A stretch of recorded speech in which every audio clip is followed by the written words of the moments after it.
অনেকে বলে আল্লাহ তাআলা অনেক মানুষকে অনেক সম্পদ দান করেছে, আমাকে কেন করেনি? অনেকে বলে আল্লাহ তাআলা অনেক মানুষকে ধনী করেছে, আমাকে কেন করেনি? অনেকে বলে আল্লাহ তাআলা অনেক মানুষকে তো 4টা 5টা ফ্ল্যাটের মালিক করেছে, আমাকে কেন করেনি? প্রিয় ভাই, মাথায় রাখবেন, আল্লাহ তাআলা আপনাকে যতটুকু সম্পদ দান করেছে ততটুকু নিয়ে আপনি সন্তুষ্ট থাকবেন। আল্লাহ তাআলা আপনাকে যতটুকু রিজিক দান করেছে ততটুকু নিয়ে আপনি সন্তুষ্ট থাকবেন। কারণ আল্লাহ তাআলা জানেন যে আপনাকে কতটুকু সম্পদ দান করলে আপনি পৃথিবীতে সুন্দর করে শান্তিতে বাঁচতে পারবেন, ততটুকু সম্পদ আল্লাহ তাআলা আপনাকে দান করেছে।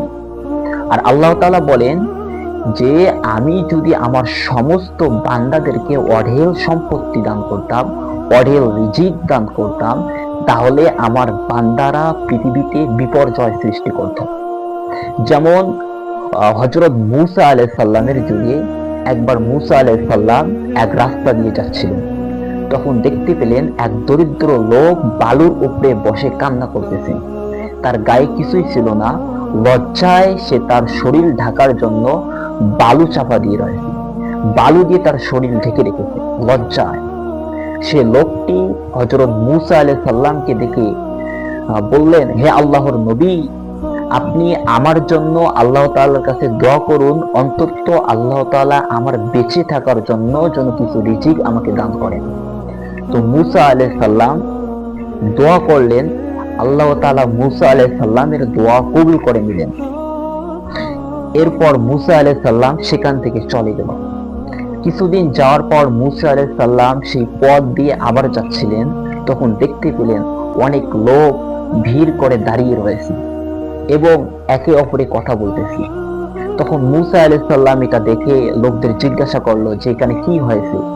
তখন লোকেরা বলল, হে আল্লাহর নবী মূসা, কিছুদিন আগে যে দরিদ্র লোকটি বালুর উপর বসে কান্না করতেছিল, সেই লোকটি হঠাৎ কিছু সম্পদের মালিক হয়ে সে মদ খেয়ে মাতলামি করে একজনের সাথে ঝগড়া করে একজন মানুষকে হত্যা করেছে।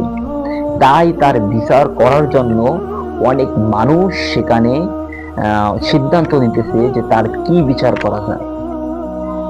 এই সিদ্ধান্তটা নেওয়ার জন্য এত মানুষ এখানে জটলা বেঁধে রয়েছে। তো এই ঘটনাটি উল্লেখ করে আল্লামা শেখ সাদী রহমাতুল্লাহ আলাইহি বলে, বেচারা বিড়ালের যদি ডানা থাকতো তাহলে পৃথিবীতে যত চড়ুই পাখির বংশ আছে সমস্ত চড়ুই পাখিকে নির্বংশ করে দিত, শেষ করে দিত। সো আল্লাহ তাআলা আপনাকে যতটুকু সম্পদ দান করেছে ততটুকু সম্পদ নিয়ে আপনি খুশি থাকুন, এবং আল্লাহ তাআলা কাকে কম দিয়েছে বেশি দিয়েছে এটা নিয়ে আপনাকে এত মাথা ঘামানোর কোনো দরকার নেই। আল্লাহ তাআলা আপনাকে যতটুকু সম্পদ দান করেছে, যতটুকু রিজিক দান করেছে, ততটুকু রিজিক নিয়ে আপনি সন্তুষ্ট থাকুন এবং আল্লাহ তাআলার কাছে বারবার শুকরিয়া আদায় করুন। সো আল্লাহ তাআলা যাকে ধনী করেছে আর আপনাকে যে ধনী করেননি, আল্লাহ তাআলা আপনার চেয়ে আপনার থেকে আপনার ভালো মন্দ বেশি জানেন। আল্লাহ তাআলা আপনার ভালো মন্দ আপনার থেকেও বেশি জানেন।